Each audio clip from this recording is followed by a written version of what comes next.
Praise the Lord, hallelujah, glory to God. இந்த youth can ப்ரோக்ராமில் உங்களை மீட் பண்ணது ரொம்ப சந்தோஷம். தேவன் தாமே இந்த வாரமும் நமக்கு கிருபைகளை கொடுத்திருக்கிறார். இந்த வாரம் வேத வசனத்துக்கு நேராக நம்முடைய கவனத்தை திருப்பலாம். ஏசாயா 43 அதிகாரம் 18வது வசனத்தை விதமாய் சொல்லுகிறது, முந்தினவைகளை நினைக்க வேண்டாம், பூர்வமானவைகளை சிந்திக்க வேண்டாம். இன்றைய காலகட்டத்தில் எல்லோரும் மனதிலும் ஒரு குழப்பம் இருக்கிறது. எப்போ பார்த்தாலும் ஒரு விதமான நினைவுகளோடு கூட வாழ்ந்து கொண்டிருக்கிறாங்க. தேவன் என்ன நடத்துவார் என்று யோசனை இல்லாம முந்தின காரியங்களை குறித்து அதிகமான யோசனை.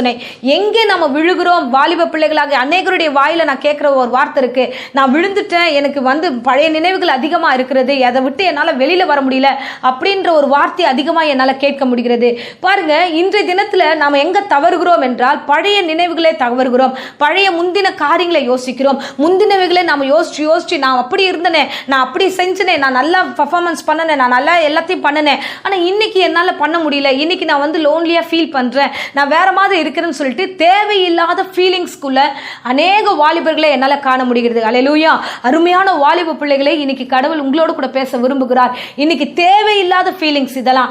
ஏன்னா கடவுள் என்ன செய்ய போறாரோ அடுத்த காரியத்துக்கு நேராக காட் எனக்கு என்னமோ வச்சிருக்கிறார், அதை நோக்கி என்னுடைய பயணத்தை நான் போறேன் அப்படின்ற நினைவுகள் எல்லாம் போயாச்சு. இன்றைய காலகட்டத்தில் அப்படி ஒரே இடத்துல நின்றுட்டோம். அடுத்து என்ன யோசிக்கணும், என்ன பண்ணணும் அதை விட்டாச்சு. அடுத்து நம்ம வேற கம்பெனிஸை ட்ரை பண்ணலாம், இல்ல அடுத்த ஸ்கூல்ஸை ட்ரை பண்ணலாம், இல்ல அடுத்த காலேஜை ட்ரை பண்ணலாம். அடுத்தது என்னன்னு யோசிக்கவே இல்லை. ஒரே இடத்துல நின்றுட்டு உட்காந்து அழ ஆரம்பிச்சிடும். ஃபீலிங்ஸ் ஜாஸ்தி ஆகி போச்சு. அதனால தவறுதலான முடிவுகளை நாம நிறைய சந்திக்க வேண்டிய ஒரு சூழ்நிலை இருக்கு. இன்னைக்கு அநேக வாலிபர்களுக்கு மத்தியில ஒரு இடத்துல நின்றுட்டு நம்ம நினைச்சது நடக்கலன்னா தப்பான முடிவுக்கு நேரா போறாங்க. நிறைய பேர் சூசைட் பண்ணிக்கிறத இந்த நாட்களை நம்மளால பார்க்க முடிகிறது. அருமையான வாலிபர்களே, தேவன் உங்களுக்காகவே இருக்கிறார். ப்ளீஸ் கொஞ்சம் யோசிங்க. தேவன் உங்களுக்கு பெரிய காரியங்களை வைத்திருக்கிறார், அதுக்காக தான் உங்களை அழைக்கிறாரு. ஆனா இன்னைக்கு நம்ம என்ன பண்றோம், என்ன தவறு செய்கிறோம் என்றால் முந்தினவைகளை யோசிக்கிறோம். முன்ன நான் அப்படி படித்தேன், நான் முன்ன அப்படி நல்லா பர்ஃபார்மன்ஸ் பண்ணேன், நான் ரொம்ப நல்லா இருந்தேன், நான் தேவனுக்குள்ள நான் அப்படி இருந்தேன் இப்படி இருந்தேன்னு பல காரியங்களே பழைய நினைவுகளே நம்ம யோசிச்சுட்டே இருக்கோம். இப்போ இருக்கிற காலகட்டத்தை யோசிங்க. தேவையற்ற ஃபீலிங்ஸ்க்கு இடம் கொடுக்காதீங்க, பிசாசுக்கு இடம் கொடுக்காதீங்க. நீங்க தனிமையில நின்று யோசிக்காதீங்க. தனிமை என்றைக்குமே ஆபத்து தான். தனிமையில நின்று நம்ம இப்படி ஆயிட்டோம், நம்ம அப்படி ஆயிட்டோம் பல காரியங்களை யோசிக்கிறீங்க.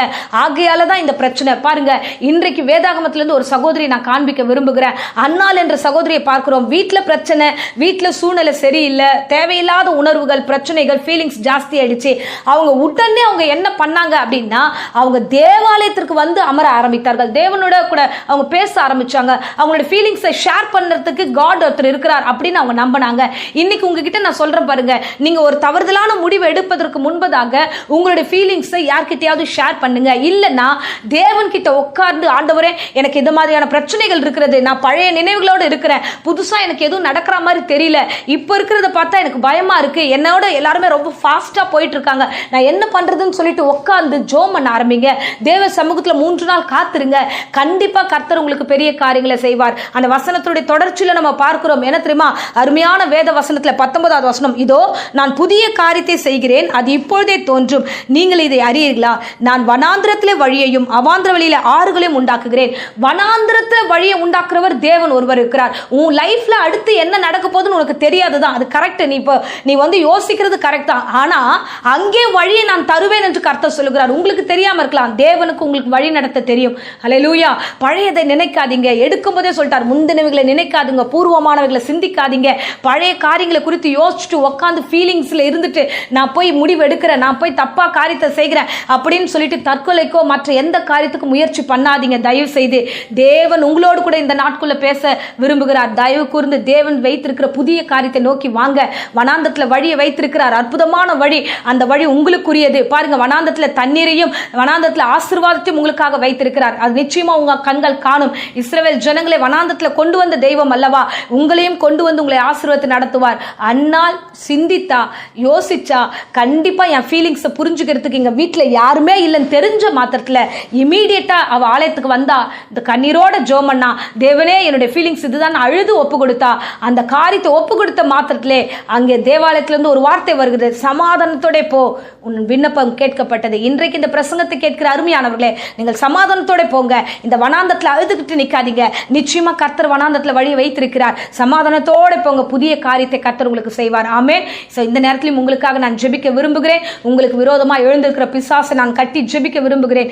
நிலைத்திருங்க. தேவனோடு கூட நீங்கள் ஒப்பு கொடுங்க. கர்த்தர் உங்கள் வாழ்க்கையை மாற்றி பெரிய ஆசீர்வாதத்தை செய்ய காத்திருக்கிறார். கொடுத்திருக்கிறார். ஆமென். இப்போதும் அடியேன் உங்களுக்காக ஜெபிக்கிறேன். இருந்த இடங்களை கண்களை மூடி நாம் ஜெபிப்போம். அன்பு ரட்சகா, இந்த அருமையான தருணத்துக்காக நன்றியோடு உம்மை ஸ்தோத்திரம் பண்ணுகிறோம். கேட்ட பிரசங்கத்தின்படி என் பிள்ளைகள் ஆண்டவரே, என் வாலிபர்கள் முந்தினவைகளை எவைகளை குறித்தும் சிந்திக்காதபடிக்கு என் தகப்பன் புதிய காரியத்தை நீர் வைத்திருக்கிறீர் என்று விசுவாசத்தோடு கடந்து போக கிருபை தருவீராக.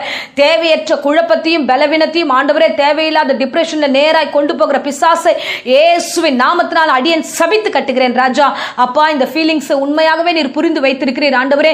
தனிமையில யாரெல்லாம் போராடி கொண்டிருக்கிறார்களோ அவர்களோடு கூட நீர் பேசுவீராக, தரிசனத்தில் இடைப்படுவீராக, பெரிய காரியங்களை வெளிப்படுத்துவீராக.